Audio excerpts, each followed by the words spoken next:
ఏ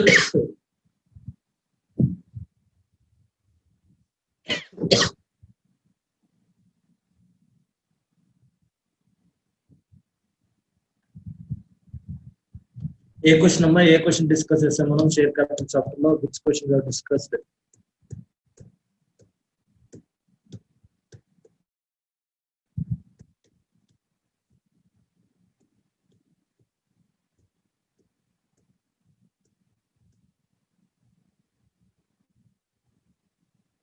అయిపోయింది అనుకుంటా కదా. ఇది రిస్ట్రిక్షన్స్ దీంట్లో ఉన్నాం కదా, restrictions on purchase of company shares by the company itself, loans by the company others for purchase of company shares. General rule ఏంటమ్మా? జనరల్ రూల్ ఏంటి? మన కంపెనీలో షేర్స్ పర్చేజ్ చేయడానికి మనమే లోన్ ఇవ్వకూడదు. జనరల్ రూల్ ఏంటి? మన కంపెనీలో షేర్స్ పర్చేజ్ చేయడానికి మనమే లోన్ ఇవ్వకూడదు. ఆ జనరల్ రూల్ కి ఎక్సెప్షన్ అనమాట. ఆ జనరల్ రూల్ కి these are the exceptions. Right. So what is the general rule? A company cannot give loan to any person for purchasing the shares of the company itself. So a company cannot give loans to any person for purchasing the shares of the company itself. Okay. So that is the general rule.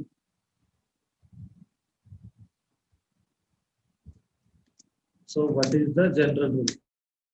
It's a general rule. A company cannot give loans. A company shall not give loans.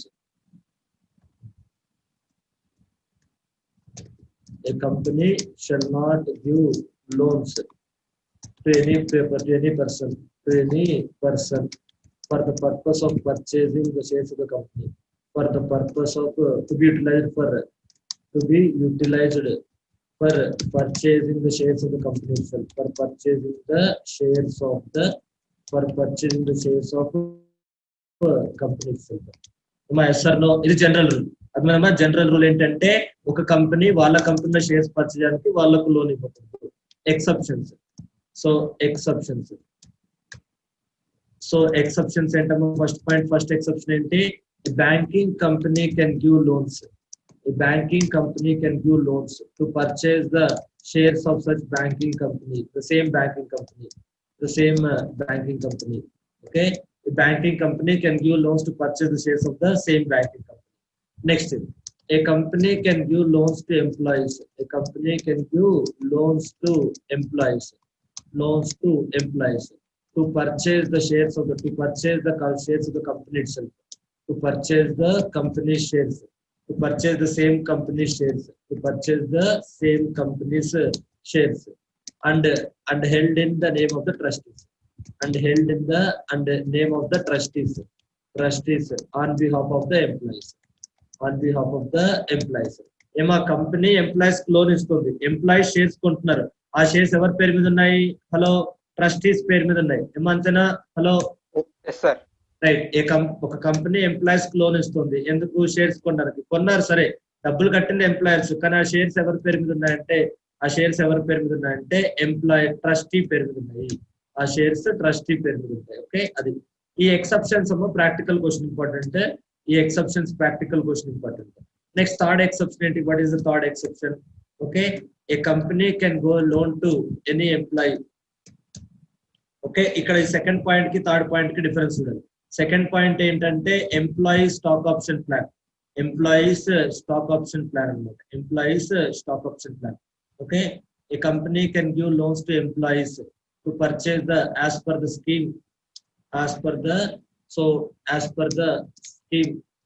the employee stock option scheme approved by shareholders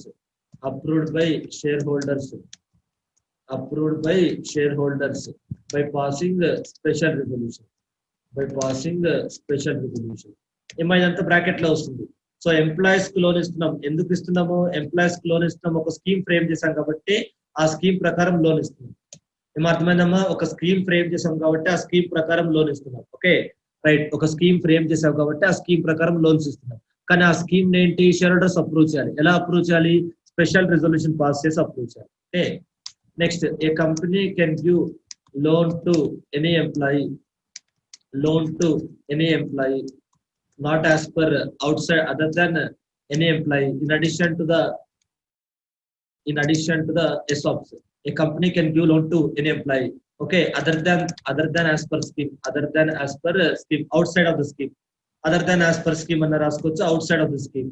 And other than as per scheme కాకుండా బయట, scheme కాకుండా extra, in addition to the scheme, a company can give loan to any employee, okay, for purchase of fully paid shares of the company.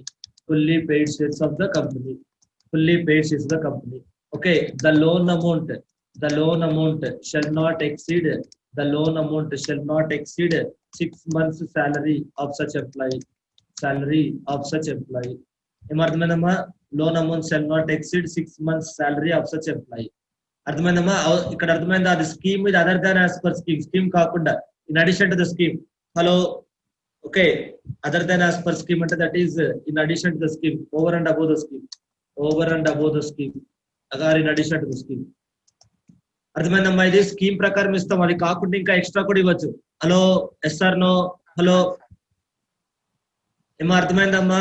Hello, right, scheme కాకుండా extra కూడా ఇవ్వచ్చు. కాకపోతే ఇక్కడ point ఏంటంటే what is this point, ఇక్కడ point ఏంటి? However such extra loan shall not be given to ఇవ్వకూడదు. ఎవరికి ఇవ్వకూడదు? shall not be given to directors and key management persons. అర్థమైనా? ఎవరికి ఇవ్వకూడదు అంటే డైరెక్టర్స్ కి, కీ మేనేజర్ పర్సన్స్ కి ఇవ్వకూడదు. అది ఎసాప్స్ ప్రకారం ఇవ్వచ్చు, కానీ షేర్స్ అప్పుడు ఎవరి పేరు మీద ఉంటాయి అంటే ట్రస్టీ పేరు మీద ఉంటాయి. ఎసాప్స్ కాకుండా అదర్ ఎంప్లాయీస్ కూడా ఇవ్వచ్చు. కాకపోతే ఏంటంటే లోన్ అమౌంట్ 6 months salary కన్నా ఎక్స్ట్రా ఇవ్వకూడదు. నెక్స్ట్ ఎక్స్ట్రా లోన్ ఎవరికి ఇవ్వకూడదు అంటే డైరెక్టర్స్, కీ మేనేజర్ పర్సన్స్ ఇవ్వకూడదు. ఇక్కడ నేను ఎక్స్ట్రా లోన్ అని రాశాను. ఎందుకమ్మా ఎక్స్ట్రా లోన్ రాశానంటే ఈ స్కీమ్ లో ఉన్నది కాకుండా ఇంకా స్కీమ్ ప్రకారం ఎలాగో ఇస్తాం, అందరు ఎంప్లాయీస్ కి స్కీమ్ ప్రకారం ఇస్తాం. ఆ స్కీమ్ లో ఉన్న కండిషన్ సాటిస్ఫై చేసిన ప్రతి ఎంప్లాయీకి ఇస్తాం. అది కాకుండా ఇంకా అడిషనల్ గా అయింది. ఏమంటే అండర్స్టాండ్? హలో, అర్థమైందమ్మా? ఎక్సెప్షన్స్ ఎవరు లోన్స్ ఇవ్వచ్చు? Hello, right. ఈ ప్రాక్టికల్ క్వశ్చన్స్ వస్తాయమ్మా, ఎక్సెప్షన్స్ బేస్ చేసుకుని చూసుకోండి జాగ్రత్తగా. నెక్స్ట్ ప్రైవేట్ కంపెనీస్ కి. సో ప్రైవేట్ కంపెనీస్ కి రిస్ట్రిక్షన్స్ ఏం అప్లికబుల్ కావు. Section 67 shall not apply to private company if no body corporate has invested in the share capital of such private company, if the borrowings of such a company from banks or financial institutions is less than 50 crores, or if there is no subsisting default in repayment of borrowings. అంటే ఈ మూడు conditions అమ్మా, ఈ మూడు conditions ఏ private company అయితే ఈ మూడు conditions satisfy చేస్తారో వాళ్ళకి సెక్షన్ మొత్తం అప్లికబుల్ కాదు. అర్థమైందమ్మా? ప్రైవేట్ కంపెనీ ఎవరైనా ఈ సెక్షన్ ఆ 3 కండిషన్స్ సాటిస్ఫై చేస్తే వాళ్ళకి సెక్షన్ మొత్తం అప్లికబుల్ కాదు. అంటే ఏంటి? రిస్ట్రిక్షన్ ఏం లేదనమాట, ఎంతైనా లోన్ ఇవ్వచ్చు. 6 months salary, directors, key manager persons, ESOPs అంటే స్పెషల్ రిజల్యూషన్ పాస్ చేయాలి, ఇవేవి ఉండవు. అవునా? అర్థమవుతుందా? Hello, right. ప్రైవేట్ కంపెనీ ఈ 3 కండిషన్స్ సాటిస్ఫై చేస్తే అంటే ఆ ప్రైవేట్ కంపెనీలో నార్మల్ ఇండివిజువల్ షేర్స్ పర్చేస్ చేయాలి. ఆ ప్రైవేట్ కంపెనీలో ఇంకో కంపెనీ ఇన్వెస్ట్ చేసి ఉండకూడదు ఈ ఎగ్జామ్షన్ క్లెయిమ్ చేయాలంటే.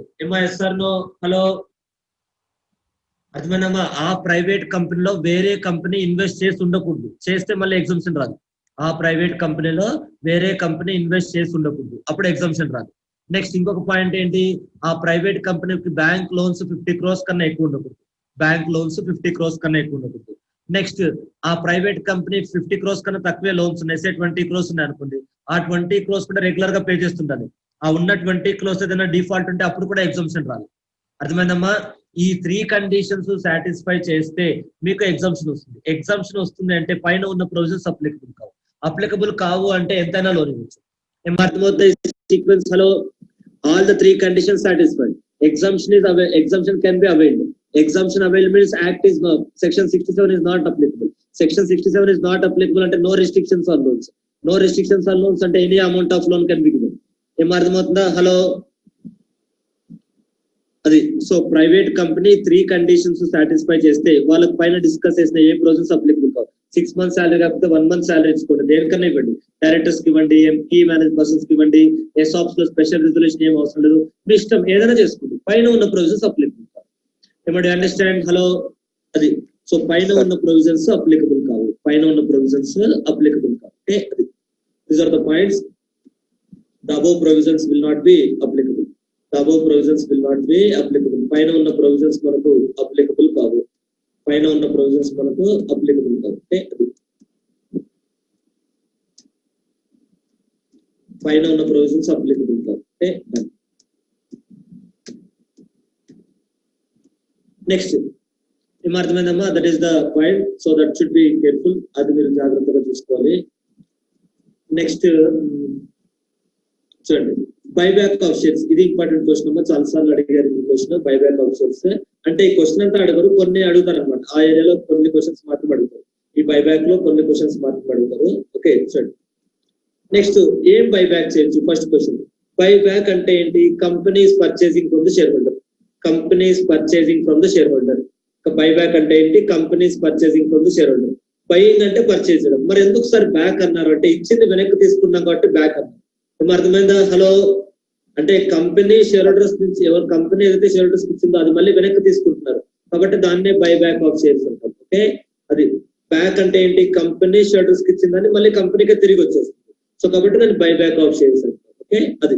సో ఏ షేర్స్ బైబ్యాక్ చేయొచ్చు అమ్మా? ఏం బైబ్యాక్ చేయొచ్చు అంటే, షేర్స్ బైబ్యాక్ చేయొచ్చు, స్పెసిఫైడ్ సెక్యూరిటీస్ బైబ్యాక్ చేయొచ్చు. స్పెసిఫైడ్ సెక్యూరిటీస్ అంటే ఏంటి sir? Employee stock option plans securities. Employees company నుంచి జాబ్ మానేసి వెళ్ళిపోతున్నప్పుడు, లేదా వాళ్ళ మీద ఏదైనా అలిగేషన్స్ వచ్చినప్పుడు, సో ఆ షేర్స్ మనం మళ్ళీ బైబ్యాక్ చేసుకోవచ్చు. You can buyback the employee stock options. Okay, అది అర్థమైందమ్మా? బైబ్యాక్ చేయొచ్చు, అలాగే ఎంప్లాయీ స్టాక్ ఆప్షన్ ప్లాన్. ఇప్పుడు ఫస్ట్ 2 పాయింట్స్ ఏంటంటే, what can be bought back అంటే ఏం బైబ్యాక్ చేయొచ్చు? ఏం బైబ్యాక్ చేయొచ్చు అంటే, షేర్స్ బైబ్యాక్ చేయొచ్చు, employee stock option plan buyback చేయొచ్చు. షేర్స్ బైబ్యాక్ చేయొచ్చు, employee stock option plan buyback చేయొచ్చు. Okay done. Next shares, employee stock option plan అనేది బైబ్యాక్ చేయొచ్చు. నెక్స్ట్ ఈ బైబ్యాక్ ఏ provisions applicable? Normal listed company అవుతే. హలో సార్, ఇది ఎంప్లాయీ స్టాక్ ఆప్షన్ ప్లాన్ ఉంది కదా సార్, ఎంప్లాయీస్ బయటకు వెళ్ళిపోయేటప్పుడు ఇష్టం ఉంటే చేయొచ్చు, లేకుంటే ఇష్టం లేకుండా చేయొచ్చా సార్? బైబ్యాక్ అంటే కంపెనీ చాయిస్ అమ్మా, చేసుకోవాలి. ఎవరైనా ఎంప్లాయీ అనే కాదు, అంటే వేరే వాళ్ళకి ఎంప్లాయీకి తేడా ఏంటంటే, ఒకవేళ ఎంప్లాయీకి మనం కండిషన్ పెడతాం అనమాట, నీకు షేర్స్ అలాట్ చేసిన తర్వాత ఒక 3 months తర్వాత నువ్వు వెళ్ళిపోతే నీకు ఆ షేర్స్ క్యాన్సిల్ చేస్తామని. అప్పుడు కంపెనీ కండిషన్ పెడుతుంది, ఆ కండిషన్ బ్రీచ్ చేస్తే బైబ్యాక్ చేస్తారు. అప్పుడు కంపెనీ ఇష్టం కదా సార్? అంటే కంపెనీ బైబ్యాక్ చేయొచ్చు, లేకుంటే ఎంప్లాయీ ఒప్పుకుంటేనే బైబ్యాక్ చేసేకవుతుందా? నార్మల్ గా అయితే షేర్ హోల్డర్ ఒప్పుకుంటేనే బైబ్యాక్ చేయాలి. అంటే నార్మల్ గా అంటే ఏంటంటే బైబ్యాక్ ఆఫర్ అనమాట. అంటే కంపెనీ ఎంప్లాయీస్ కాదనుకుందాం, normal public. Company normal public shares issue చేసినప్పుడు కంపెనీ వాళ్ళకి ఆఫర్ ఇస్తుంది అనమాట, మేము మీ షేర్స్ కొనాలి అనుకుంటున్నాం, అది ఆఫర్. అది నీకు నచ్చితే అలా సరెండర్ చేయొచ్చు, లేకపోతే లేదు. ఏమర్థమైందా? హలో అది నార్మల్ పబ్లిక్. కానీ ఇక్కడ ఎంప్లాయీస్ కల్లా కాదు, వాళ్ళకి ఇష్యూ చేసినప్పుడు ఆ కండిషన్ పెట్టుంటాం కాబట్టి బై ఫోర్స్ కంపెనీ తీసేస్తుంది. పబ్లిక్ దగ్గర అయితే ఫోర్స్ ఉంటుంది, వాళ్ళకి ఇష్టమైతేనే సరెండర్ చేయాలి. అర్థమైందమ్మా? హలో పబ్లిక్ అయితే వాళ్ళకి ఇష్టమైతే సరెండర్ చేస్తారు, లేకపోతే లేదు. కానీ ఎంప్లాయీస్ కి అయితే బై ఫోర్స్ మనం లాక్కోవచ్చు. అది నెక్స్ట్. సో ఏ ప్రొవిజన్స్ అప్లికబుల్ అవుతాయంటే, ఇదంతా జనరల్ పాయింట్ అమ్మా. లిస్టెడ్ కంపెనీ అయితే సెబీ రెగ్యులేషన్స్, అన్లిస్టెడ్ కంపెనీ అయితే రూల్ 17 అప్లికబుల్ అవుతుంది. Next preconditions. ఏ కండిషన్స్ అప్లికబుల్ అవుతాయి? ఆర్టికల్స్ లో ఆథరైజేషన్ ఉండాలి. ఇది కామన్ పాయింట్. దేనికైనా కూడా ఆర్టికల్స్ లో ఆథరైజేషన్ ఉండాలి. తర్వాత ఏంటి? స్పెషల్ రిజల్యూషన్ పాస్ చేయాలి. ఆర్టికల్స్ లో ఆథరైజేషన్ ఉండాలి, తర్వాత స్పెషల్ రిజల్యూషన్ పాస్ చేయాలి. అప్ టు 25% ఆఫ్ వరకు బైబ్యాక్ అయితే స్పెషల్ రిజల్యూషన్ పాస్ చేయాలి. లేదు ఓన్లీ 10% ఆఫ్ బైబ్యాక్ అనుకోండి, అప్పుడు ఆ బోర్డ్ రిజల్యూషన్ సరిపోతుంది. ఓకే, అది. సో రిజల్యూషన్ ఏంటి? సో టైప్ ఆఫ్ రిజల్యూషన్, మనకి ఎలాంటి రిజల్యూషన్స్ కావాలి అంటే, దిస్ ఇస్ ద పాయింట్. ఎలాంటి రిజల్యూషన్స్ కావాలంటే ఏ రిజల్యూషన్ పాస్ చేస్తే ఎంత ఇన్వెస్ట్ చేయొచ్చు buyback.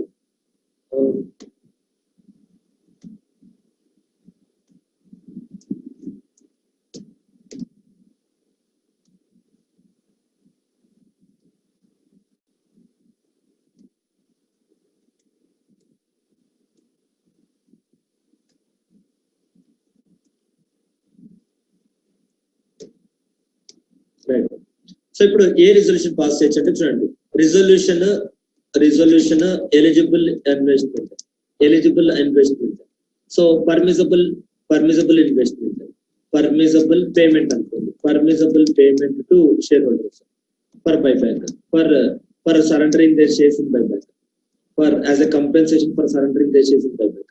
as a compensation for surrendering their shares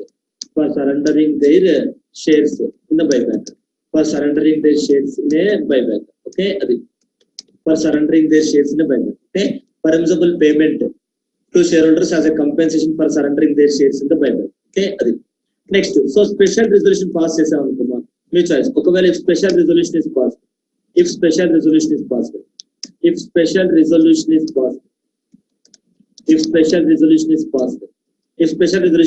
the company can pay up to 25% of paid up equity share capital and free reserves. Up to 25% of paid up capital and free reserves. Up to 25% of paid up capital and free reserves. 25% of paid up capital and free reserves. To the shareholders in a buyback. Ema ఎవరెవరికి ఎంత pay చేస్తున్నారు అర్థమైందమ్మా? Hello, ఎవరెవరికి ఎంత pay చేస్తున్నారు అర్థమైందా?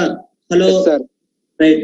So ఎప్పుడు అది స్పెషల్ రిజల్యూషన్ పాస్ చేస్తే, ఒకవేళ స్పెషల్ రిజల్యూషన్ పాస్ చేస్తే కంపెనీ అంత అమౌంట్ ఇవ్వచ్చు షేర్హోల్డర్స్. ఓకే, ఒకవేళ కంపెనీ స్పెషల్ రిజల్యూషన్ పాస్ చేస్తే అంత అమౌంట్ ఇవ్వచ్చు షేర్హోల్డర్స్. ఓకే, అది. Next, if board resolution only possible, if special resolution is not possible, if only board resolution is possible, if only board resolution is possible,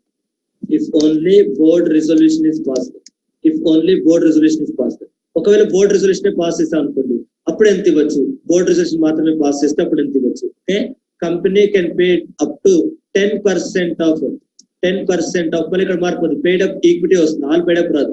paid up అంటే ఊరికే paid up అని వచ్చింది అనుకోండి, equity preference రెండు వస్తాయి. So ఇక్కడ paid up equity capital and free reserves to the shareholders in a buyback. Okay, adi. If a board resolution is passed ante idi, if an ordinary resolution is passed ante, this is the point. Okay, adi.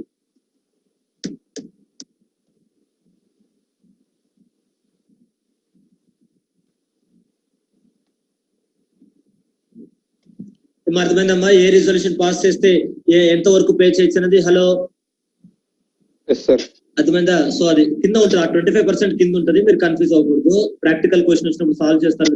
అవసరమైతుందని చెప్పి ఒకేసారి 2 రాశాను. That point will be there.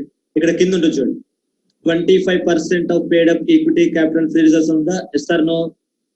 Hello, అది. So that is the point. అది 25% of paid up capital and free reserves. That you should be careful. Next,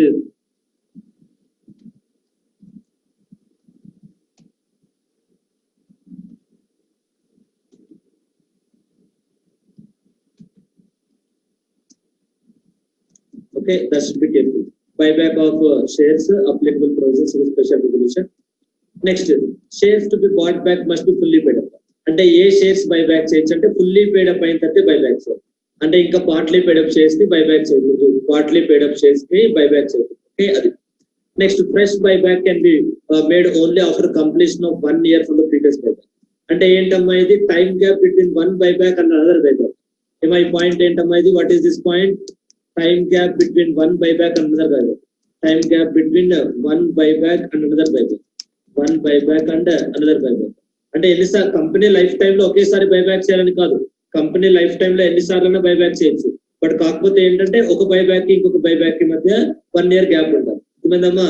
buyback can be made only after completion of 1 year from the previous buyback. అది previous buyback అయిపోయిన తర్వాత 1 year వరకు gap ఉండాలి. Okay, only after completion 1 year తర్వాతనే gap ఉండాలి. Time gap between one buyback and another buyback minimum 1 year. Okay, అది. Next, అయితే ఇక్కడ ఏంటంటే బైబ్యాక్ లో కొన్ని ఫ్రాడ్స్ జరిగే ఛాన్స్ ఉంది. అంటే ఇక్కడ బైబ్యాక్ అంటే ఏంటమ్మా? కంపెనీ షేర్హోల్డర్స్ కి డబ్బులు ఇస్తున్నారా? Yes or no? Company shareholders కి డబ్బులు ఇస్తున్నారు కదమ్మా, అవునా? హలో, బైబ్యాక్ అంటే కంపెనీ షేర్హోల్డర్స్ కి డబ్బులు ఇస్తున్నారా? Yes or no? Yes sir. అయితే ఇక్కడ పాయింట్ ఎక్కడ ప్రాబ్లం ఎక్కడ వస్తుందంటే, నార్మల్ గా అయితే కంపెనీకి వచ్చిన డబ్బులు మీరు సీక్వెన్స్ గా అబ్జర్వ్ చేస్తే ఫస్ట్ బ్యాంకర్ కి ఇంట్రెస్ట్ కట్టాలి, తర్వాత గవర్నమెంట్ కి ట్యాక్స్ కట్టాలి, తర్వాత ప్రిఫరెన్స్ షేర్స్ ఇవ్వాలి, తర్వాతే కదమ్మా ఈక్విటీ షేర్స్ ఇవ్వాలి, అవునా? Yes or no? రైట్. అంటే ఇదంతా ఈ సీక్వెన్స్ ఫస్ట్ సెక్యూర్డ్ క్రెడిటార్స్ కి ఇవ్వాలి, తర్వాత అన్సెక్యూర్డ్ క్రెడిటార్స్ కి ఇవ్వాలి, తర్వాత ప్రిఫరెన్స్ షేర్స్ కి ఇవ్వాలి, తర్వాత ఈక్విటీ క్యాపిటల్ ఇవ్వాలి. ఈ సీక్వెన్స్ ఎప్పుడు అప్లికబుల్ అవుతుందంటే వైండింగ్ అప్ లో మాత్రమే అప్లికబుల్ అవుతుంది. కంపెనీ రన్ అవుతున్న సేపు ఎవరికన్నా ఇవ్వచ్చు, ఫస్ట్ రిస్ట్రిక్షన్ ఏం లేదు. So far as the company is continuing as a going concern, so far as the company is continuing as a going concern, there is no restriction. So far as the company is continuing as a going concern, there is no restriction. First ఎవరికైనా ఇప్పటికైనా ఇవ్వచ్చు. అంటే company winding up లో మాత్రమే first బయట వాళ్ళకి ఇవ్వాలి. So కాబట్టి కొంతమంది కొన్ని కంపెనీస్ ఏం చేశారంటే పాస్ట్ లో ఇంకా రేపు మాకు వైండింగ్ అప్ అవుతుంది, ఒక 1 year లో 1 month లోనో 2 months లోనో వైండింగ్ అప్ అవుతుంది అని వాళ్ళకి తెలిసింది అనుకోండి. అప్పుడు వాళ్ళు ఏం చేసేవాళ్ళంటే వైండింగ్ అప్ అనౌన్స్ చేస్తే ఫస్ట్ క్రేటాస్ కి ఇవ్వాల్సి వస్తుంది కాబట్టి వాళ్ళు వైండింగ్ అప్ అనౌన్స్ చేయకుండా ఫస్ట్ బైబ్యాక్ అనౌన్స్ చేసేవాళ్ళు. బైబ్యాక్ అనౌన్స్ చేస్తే ఫస్ట్ షేర్స్ కి మనీ ఇచ్చేస్తారు. తర్వాత కదా వైండింగ్ అప్ లో వాళ్ళకేం ఉండదు. మీరు ఫస్ట్ షేర్స్ బైబ్యాక్ చేసేసి తర్వాత వైండింగ్ అప్ అంటారు. వైండింగ్ అప్ లో అప్పుడు క్రేటాస్ వచ్చేయమంటారు, ఫస్ట్ మాకే ఇవ్వాలంటారు. సరే తీసుకోపో అంటారు. ఏముంది అక్కడ తీసుకోవడానికి? ఏమో లాజిక్ అర్థమైందా? Hello, yes sir. So company first share holders కి ఇస్తున్నారు, క్రేటాస్ వచ్చి అడిగారు అదేంటది మాకు ఇవ్వకుండా వాళ్ళకి ఇస్తారంటే కంపెనీ వైండింగ్ అప్ అయితే మీకు ఫస్ట్ ఇవ్వాలి, కంపెనీ ఏం వైండింగ్ అప్ అవ్వలేదు కాబట్టి ఎవరికైనా ఇవ్వచ్చు. సరే అని క్రేటాస్ వెనక్కి వెళ్ళిపోయారు. ఇప్పుడు షేర్ హోల్డర్స్ అందరికీ డబ్బులు ఇచ్చేస్తున్నారు, కంపెనీ ఇప్పుడు వైండింగ్ అప్ అనౌన్స్ చేసి ఇప్పుడు వచ్చి క్రేటార్స్ మాకే ఫస్ట్ ఇవ్వాలంటే సరే తీసుకోపో, బ్యాలెన్స్ షీట్ ఎంత క్యాష్ ఉంటే అది తీసుకోపో అంటారు. ఏం లేదు అక్కడ, మొత్తం ఊడ్చేశారు కదా. సో కాబట్టి ఇలాంటి ప్రాబ్లం రాకుండా ఉండడానికి ఏంటంటే బోర్డ్ ఆఫ్ డైరెక్టర్స్ ఆర్ఓసీకి ఒక అష్యూరెన్స్ ఇవ్వాలి. సార్ మా దగ్గర ఎనఫ్ క్యాష్ ఉంది, ఈ రోజు బైబ్యాక్ రూపంలో షేర్ హోల్డర్స్ కి క్యాష్ ఇస్తాము, ఇచ్చినా సరే మా దగ్గర ఎనఫ్ క్యాష్ ఉంటుంది. ఎంత ఎనఫ్ క్యాష్ ఉంది అంటే నెక్స్ట్ 1 year లో మాకు ఏ లైబిలిటీ వచ్చినా మేము సాటిస్ఫై చేస్తాము, ఎక్కడా డిఫాల్ట్ చేయము, మా దగ్గర అంత ఎనఫ్ క్యాష్ ఉంది.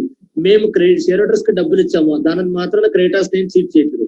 క్రెడిటార్స్ కి డ్యూ డేట్ వస్తుంది, బ్యాంక్ లోన్ తీసుకున్నాము ఇంకా 3 months ఉంది బ్యాంక్ లోన్ కట్టడానికి డ్యూ డేట్, 3 months తర్వాత కడతాం, మేమే డిఫాల్ట్ చేయము. ఎస్ ఆర్ నో అంటే ఆ అష్యూరెన్స్ ఇవ్వాలన్నమాట. ఏమో ఇక్కడ 3 points ఎవరికి ఏం అష్యూరెన్స్ ఇస్తున్నారు? హలో, కంపెనీ ఆర్ఓసీకి బోర్డ్ ఆఫ్ డైరెక్టర్స్ ఆర్ఓసీకి సెబీకి అష్యూరెన్స్ ఇస్తున్నారు. ఏమని? సార్ మేము బైబ్యాక్ చేస్తా, కంపెనీ ఇన్సాల్వెంట్ అవ్వదు, నెక్స్ట్ 1 year వరకు కంపెనీకి ఎలాంటి లైబిలిటీ వచ్చినా మీట్ చేసే కెపాసిటీ ఉంది అని చెప్తున్నారు. ఓకే, అది company will not rendered insolvent అంటే company will not become insolvent, company will not become insolvent, company will not become insolvent, company will not become insolvent, company will not become insolvent within for the next 1 year.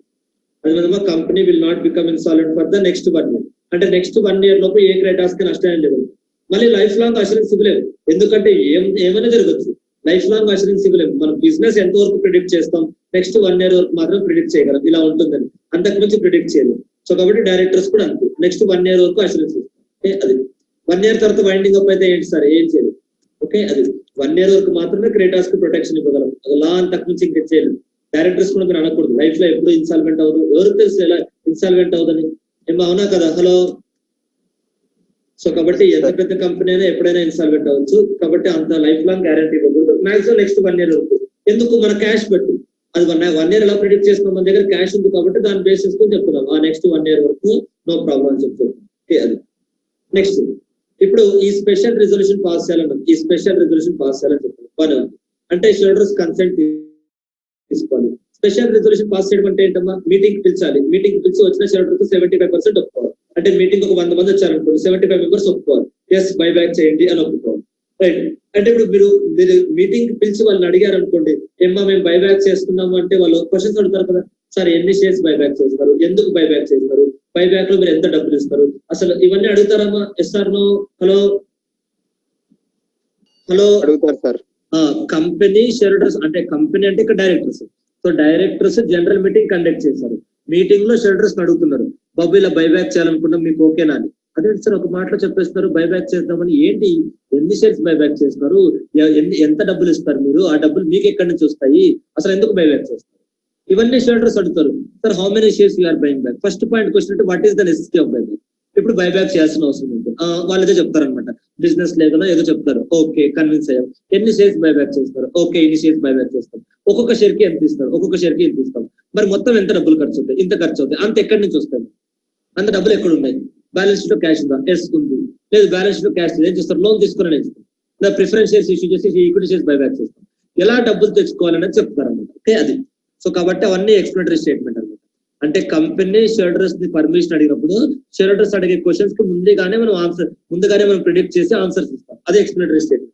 Explanatory అంటే చూడండి, ఎవరికి ఏం explain చేస్తున్నారు, board of directors share holders కి explain చేస్తారు, buyback ఎందుకు చేస్తున్నారు, ఏంటి అన్నది, అవసరం ఏంటి అన్నది. ఏమో అర్థమవుతుందా? Hello, yes sir. ఎక్స్ప్లెనేటరీ అంటే ఎవరికి ఎక్స్ప్లెయిన్ చేస్తున్నారమ్మా? Hello, board of directors share holders కి ఎక్స్ప్లెయిన్ బోర్డ్ ఆఫ్ చేస్తారు డైరెక్టర్స్ వాళ్ళకి ఎక్స్ప్లెయిన్ చేస్తేనే వాళ్ళు పర్మిషన్ ఇస్తారు అవునా వాళ్ళకి అర్థమైతేనే కదా వాళ్ళు అప్రూవల్ ఇస్తారు వాళ్ళు ఎస్ సార్ కాబట్టి వాళ్ళ మీరు స్పెషల్ రిజర్వేషన్ అడుగుతున్నారు వాళ్ళ అప్రూవల్ అడుగుతున్నారు మరి వీళ్ళకి ఏం అర్థం కాకుండా ఊరికే వైట్ పేపర్ సంతకం చేయమంటే చేయరుగా సో కాబట్టి have to explain to them why you are doing buyback etcetera okay next buyback డబ్బులు ఎక్కడి నుంచి వస్తాయి మాకు బైబ్యాక్ డబ్బులు ఎక్కడి నుంచి వస్తాయి shares can be bought back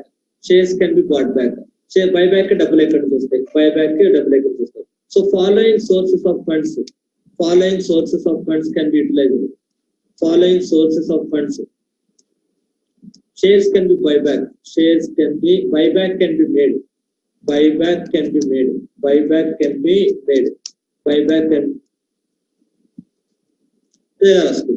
any of the following three sources of money any of the following three sources of any of the following three monetary sources and any of the following three sources can be utilized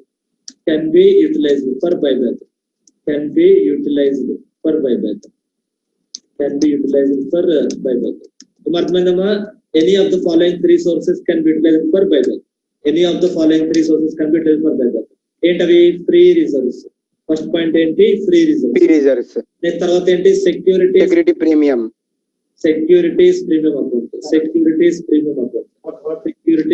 account money lying in securities premium account తర్వాత ఏంటి proceeds of fresh issue of other kind of shares ఇదమ్మా చాలా important అమ్మా 2 సార్లు అడిగారు other kind of shares అంటే ఏంటి that means that is to buy back equity that is money collected by issuing preference shares that is to buy back equity shares preference shares shall be issued preference shares can be issued accordingly similarly to buy back preference shares equity shares can be issued that means same shares cannot be issued and same shares that means shares issued and shares bought back must be different so in other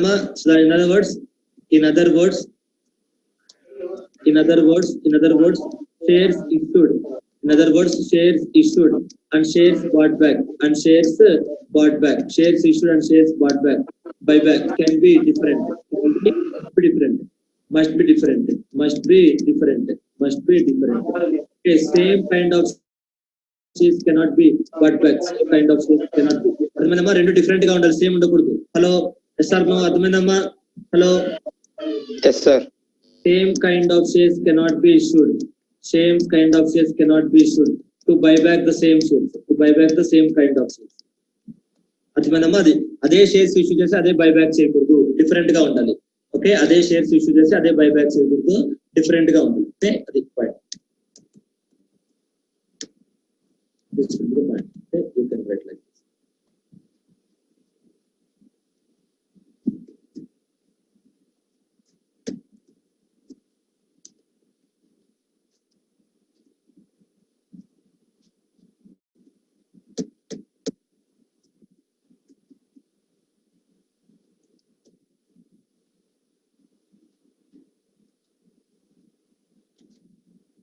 Right. So to buy back equity shares, preference shares can be issued. Similarly, to buy back preference shares, equity shares can be issued. In other words, shares issued and shares bought back must be different. Same kind of shares cannot be issued and to buy back the same kind of shares. Okay. Next, sources of shares. అంటే shares ఎక్కడి నుంచి వస్తాయి మరి మీరు డబ్బులు ఎక్కడి నుంచి ఇస్తారని చెప్తున్నాం మనం షేర్హోల్డర్స్ కి డబ్బులు ఇవ్వాలి కదా షేర్ అంటే కంపెనీ షేర్స్ కొంటుంది డబ్బులు ఇవ్వాలి డబ్బులు ఎక్కడి నుంచి వస్తాయని ఇక్కడ చూస్తాం సరే డబ్బు సంగతి పక్కన పెట్టి షేర్స్ ఎక్కడి నుంచి వస్తాయి షేర్స్ కొంటే డబ్బులు కట్టాలి కదమ్మా ఎస్ఆర్ నో డబ్బులు ఎక్కడి నుంచి వస్తాయి అందుకన్నా ఇంపార్టెంట్ షేర్స్ ఎక్కడి నుంచి వస్తాయి ఎవరి నుంచి కొంటున్నారు from whom you are buying back so shares from open market or from existing shareholders or proportional basis or from shares can be bought back from shares can be bought back ఎవరి నుంచి ఎక్కడి నుంచి buy back చేసుకోవచ్చమ్మా shares can be bought back from open market or from existing shareholders on a proportionate basis or from employees to whom securities are issued in accordance with the employee stock option or split equity shares. Okay, అది మనము వీళ్ళ దగ్గర నుంచి shares కొనాలి, వీళ్ళ ముగ్గురు దగ్గర నుంచి షేర్స్ కొన్నప్పుడు మరి డబ్బులు ఎక్కడి నుంచి వస్తాయని, వాళ్ళకి ఇవ్వడానికి డబ్బులు ఎక్కడి నుంచి వస్తాయంటే ఓకే, అది ఎవరి దగ్గర నుంచి షేర్స్ కొనొచ్చు, వాళ్ళకి డబ్బులు ఎలా ఇవ్వాలి. ఓకే, వాళ్ళకి డబ్బులు ఎలా ఇవ్వాలి. Okay, that is next. అర్థమైందమ్మా? షేర్స్ ఈ రెండు అర్థమైంది కదమ్మా? Sources of funds, sources of shares. Hello, right. So shares ఎవరి నుంచి కొనొచ్చు, కొన్న వాళ్ళకి డబ్బులు ఎక్కడి నుంచి వస్తాయి. నెక్స్ట్ బైబ్యాక్ తర్వాత ఫుల్ఫిల్ చేయాల్సిన conditions. The ratio of the aggregate secured and unsecured debts owed by the company after buyback shall not be more than the twice of the paid up capital and its pre-results. అంటే ఇక్కడ దాని అర్థం ఏంటి? Buyback తర్వాత debt equity ratio 2:1 కన్నా ఎక్కువ ఉండకూడదు అని చెప్తున్నాం. సో 2:1 రేషియో కన్నా ఎక్కువ ఉండకూడదు. shall not be more than twice the paid up capital and free results. First ఇక్కడ డెట్ చూడండి, debt not more than twice, debt not more than twice the equity, debt not more than twice the not debt more than not twice. Twice of what? Twice of capital. Debt not more than twice of capital. Okay, debt not more than twice of capital, debt not more than twice of capital. Okay, అది అంటే ఏంటంటే that is after buyback. The debt equity ratio of the company, the company can maintain that after buyback. The company shall ensure that its debt equity ratio,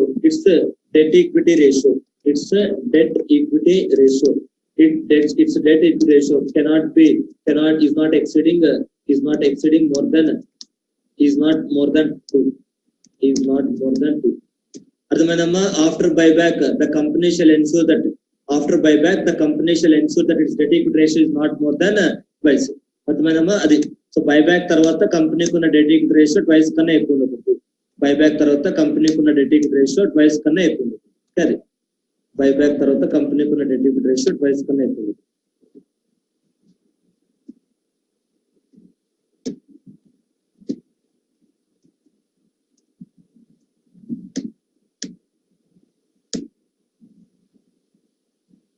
After buyback, the company shall ensure that its debt equity ratio is not more than 2. Okay, next is a time limit for completion of buyback. So ఇక్కడ 12 months ఉంది. ఇంతకుముందు కూడా పైన ఒక 12 months వచ్చాడు. ఇంతకుముందు ఒక 12 months చూసాం కదా, 1 year చూసాం. Yes or no? సో అక్కడ 1 year చూసాం, ఇక్కడేమో 12 months చూస్తాం. ఏంటి ఆ రెండింటికి తేడా అంటే, బైబ్యాక్ మొదలు పెట్టిన తర్వాత ఎప్పటిలోపు కంప్లీట్ అవ్వాలనేది 12 months. బైబ్యాక్ మొదలు పెట్టిన తర్వాత ఎప్పటిలోపు కంప్లీట్ అవ్వాలనేది 12 months. ఒక బైబ్యాక్ కంప్లీట్ అయిన తర్వాత మళ్ళీ రెండో బైబ్యాక్ ఎప్పుడు మొదలు పెట్టాలనేది 1 year. ఏమర్థమైందమ్మా? హలో, ఈ 12 months కి 1 year కి డిఫరెన్స్ అర్థమైందా? Hello, yes sir. స్పెషల్ ఒక బైబ్యాక్ మొదలు పెట్టిన తర్వాత ఎన్ని రోజుల్లోపు కంప్లీట్ చేయాలంటే 12 months. సరే, ఒక బైబ్యాక్ కంప్లీట్ అయిపోయింది, 12 months కాదు 3 months అయిపోయింది. Okay, very good. మరి రెండో బైబ్యాక్ ఎప్పుడు చేయొచ్చు సార్? 1 year ఆగాలి. రెండో బైబ్యాక్ ఎప్పుడు చేయొచ్చు సార్? 1 year ఆగాలి. ఓకే, అది సో ఒక బైబ్యాక్ మొదలు పెట్టిన తర్వాత కంప్లీట్ చేయడానికి 12 months ఉండాలి. ఒక బైబ్యాక్ కంప్లీట్ అయిన తర్వాత మళ్ళీ ఇంకో బైబ్యాక్ స్టార్ట్ చేయడానికి ఏమో 1 year ఉండాలి. ఓకే, అది నెక్స్ట్. అయితే ఇక్కడ ఈ రెండింటికి డిఫరెన్స్ అర్థమవుతుందా? 12 months ఏంటి, 1 year ఏంటది? హలో, అర్థమైంది సార్. అయితే ఇక్కడ ఇంకొక పాయింట్ మీరు అబ్జర్వ్ చేయాల్సింది ఏంటంటే, ఈ 12 months వచ్చేసి మాక్సిమం పీరియడ్. ఈ 12 months వచ్చేసి విత్ ఇన్ అన్నారు, అంటే ఆ లోపే అయిపోవాలి. మాక్సిమం గ్యాప్ అన్నమాట. This is the maximum gap, maximum duration of buyback, maximum time taken to complete the buyback,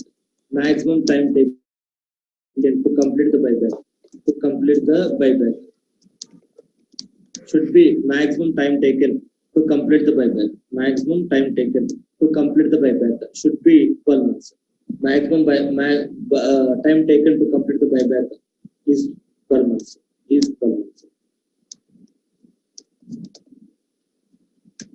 అర్థమైందమ్మా? maximum time permitted to complete the buyback is 12 months. అర్థమైందమ్మా? 12 months లోపు maximum time gap అవుతుంది. Okay, minimum time gap to be maintained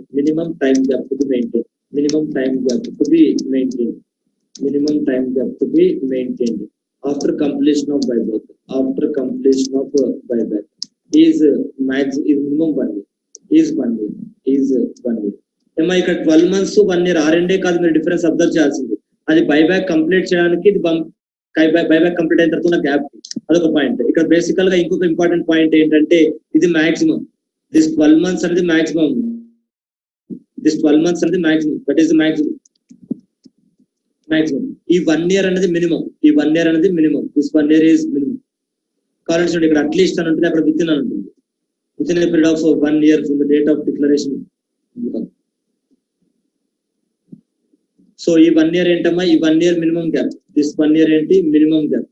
ఇప్పుడు అర్థమైందా ఈ 1 year కి 12 months కి తేడా? హలో అర్థమైందా? హలో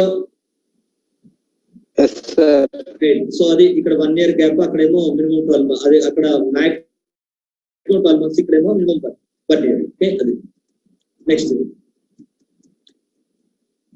పోస్ట్ కండిషన్స్ చూసాం. నెక్స్ట్ షేర్స్ కనుక ఫిజికల్ ఫామ్ లో ఉంటే 7 days లోపు టెస్ట్ రైజ్ చేయాలి. షేర్స్ ఇచ్చేయాలి, కంపెనీ షేర్హోల్డర్స్ నుంచి షేర్స్ కొన్న తర్వాత ఇచ్చేయాలి.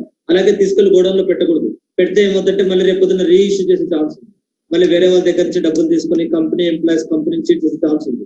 కాబట్టి ఎప్పుడైతే షేర్స్ వెనక్కి తీసుకున్నారో అవన్నీ చించేశారు, షేర్స్ వెనక్కి తీసుకుంటే అవన్నీ చించాలి. ఇప్పుడు పాత నోట్లన్నీ రద్దు చేశారు, రద్దు చేసిన తర్వాత ఆర్బీఐ తీసుకొని తగలబెట్టేస్తారు అంతే, ఇప్పుడు దాన్ని ఏం చేయకూడదు, అలాగే పెట్టుకోకూడదు. ఓకే, అది. సో కాబట్టి షేర్స్ అన్ని కూడా మనం ఏం చేయాలంటే చించాలి, ఎక్స్టింగ్విష్, అది మనం డెస్ట్రాయిడ్ కాల్ చేయాలి. అంటే షేర్ హోల్డర్స్ బైబ్యాక్ చేసిన షేర్స్ అన్ని కూడా కాల్ చేయాలి, విత్ ఇన్ 7 days లోపు అవన్నీ కూడా ఎక్స్టింగ్విష్ చేయాలి. ఓకే, అది. నెక్స్ట్, సో ఒక బైబ్యాక్ అయిపోయిన తర్వాత మళ్ళీ అదే షేర్స్ ఇష్యూ చేయాలి. ఒక బైబ్యాక్ తర్వాత మళ్ళీ బైబ్యాక్ చేయాలంటే 1 month గ్యాప్, 1 year గ్యాప్ ఉండాలి, బాగానే ఉండాలి. ఒక బైబ్యాక్ తర్వాత మళ్ళీ బైబ్యాక్ చేయట్లేదు కానీ కొత్త షేర్స్ ఇస్తుంది, ఇవ్వచ్చా? ఒక బైబ్యాక్ అయిపోయింది తర్వాత ఇంకొకసారి బైబ్యాక్ చేయకుండా కొత్తగా షేర్స్ ఇస్తుంది, అంటే రివర్స్ చేస్తుంది. బైబ్యాక్ లో ఏమో షేర్స్ కొని డబ్బులు ఇచ్చాము, తర్వాత ఏమో ఇప్పుడు డబ్బుల కోసం షేర్స్ అమ్ముతున్నాము, అమ్మచ్చు. టైం గ్యాప్ ఏంటి అంటే విత్ ఇన్ 6 months గ్యాప్ ఉండాలి, 6 months gap. Okay, so after completion of buyback if shares are to be issued, after completion of buyback if shares are to be issued, right, within 6 months gap, minimum 6 months gap. Okay, అది మనము buyback అయిపోయిన తర్వాత మళ్ళీ రెండోసారి buyback చేయట్లేదు, ఒకసారి buyback అయిపోయిన తర్వాత మళ్ళీ ఏం చేస్తున్నాము, రెండోసారి కొత్తగా షేర్స్ ఇస్తున్నాము. ఇష్యూ చేయొచ్చు అంటే చేయొచ్చు కానీ 6 months ఆగాలి. ఈ కేసులో అయితే ఆ 6 months అవసరం లేదు. Bonus shares or issue of shares and exercise of convertible debentures options, so ఇక్కడైతే మీకు 6 months టైం అవసరం లేదు, వేరే కేసెస్ అయితే 6 months time.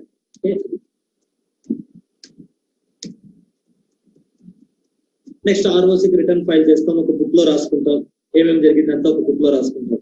Next CRR create చేయాలి. సిఆర్ఆర్ ఎప్పుడు క్రియేట్ చేయాలి? ఆల్వేస్ అవసరం లేదు. సిఆర్ఆర్ ఎప్పుడు క్రియేట్ చేయాలి? Capital redemption reserve. For what purpose? CRR capital redemption reserve, capital redemption reserve.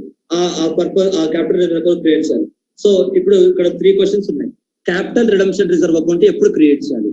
When the buyback is made out of free reserves and securities.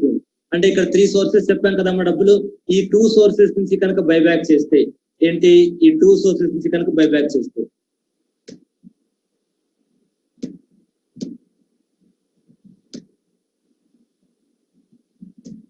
ఈ 2 securities కనుక buyback చేస్తే ఈ టూ సోర్సెస్ నుంచి కనుక బైబ్యాక్ చేస్తే అప్పుడు సిఆర్ఆర్ క్రియేట్.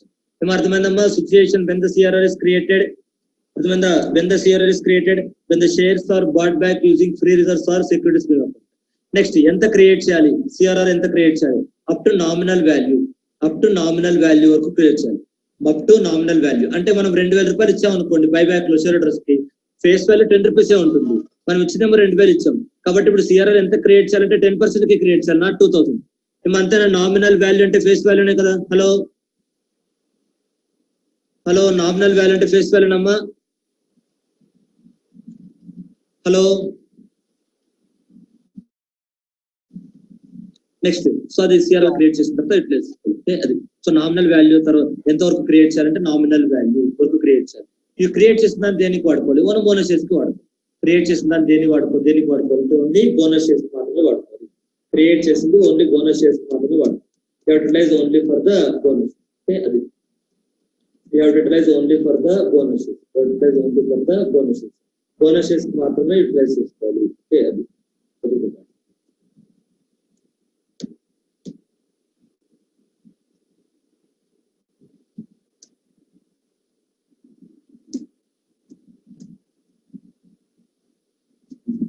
ఇది లేదమ్మా ప్రస్తుతానికి కాల్స్ ఇన్సిడెంట్ మ్యాటర్స్ ఏం లేవు.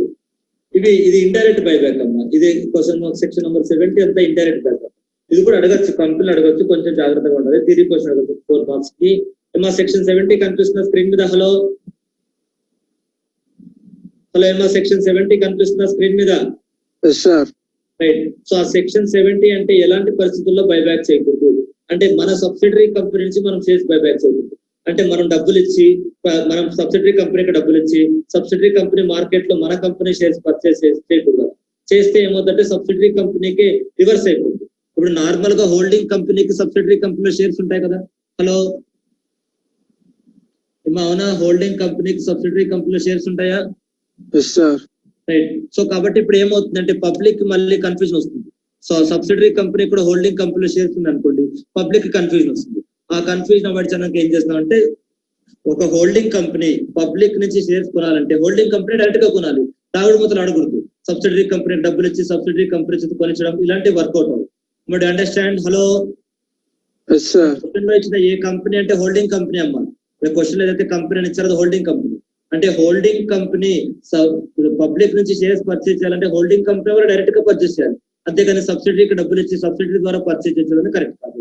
నెక్స్ట్ అలాగే సబ్సిడరీ కానీ లేదా షేర్ బ్రోకర్స్, ఎవరికైనా షేర్ బ్రోకర్స్ ఉన్నారు అనుకోండి, వాళ్ళకి డబ్బులు ఇస్తే వాళ్ళు కొంటారు, అవన్నీ ఇన్వెస్ట్మెంట్ కంపెనీస్. అలా కూడా కొనకూడదు.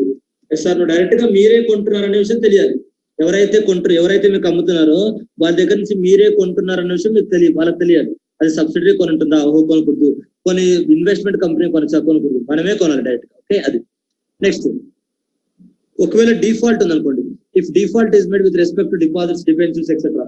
ఒకవేళ ఇద్దరు ఏదైనా డిఫాల్ట్ ఉంటే ఓకే, రెక్టిఫై చేసుకోండి.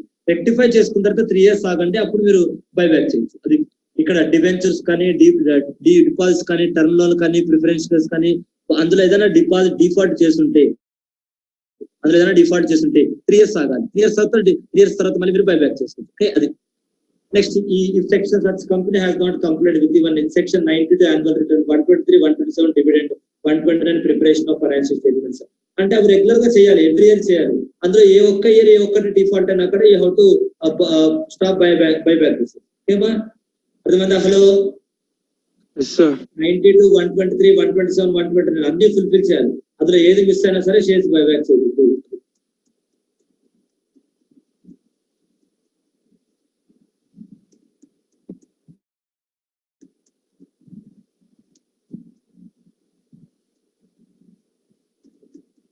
సో ఇది ఈ కాల్స్ అండ్ ఫోర్స్ మనకు ప్రస్తుతానికి కాల్స్ అండ్ ఫోర్స్ చదువుకోండి. కాల్స్ అండ్ ఫోర్స్ అసలు ఓల్డ్ సిలబస్ లో ఉంది కానీ న్యూ సిలబస్ లో అంతగా లేదు. ఒకసారి అడగలేదు.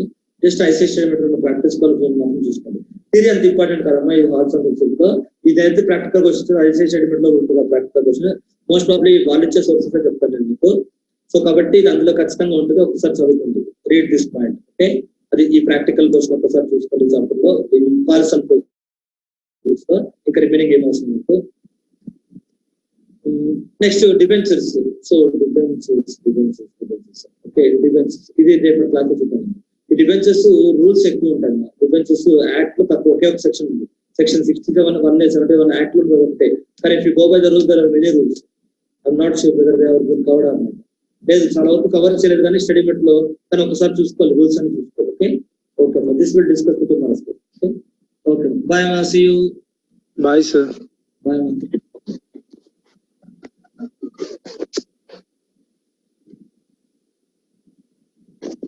Thank you sir. బాయ్.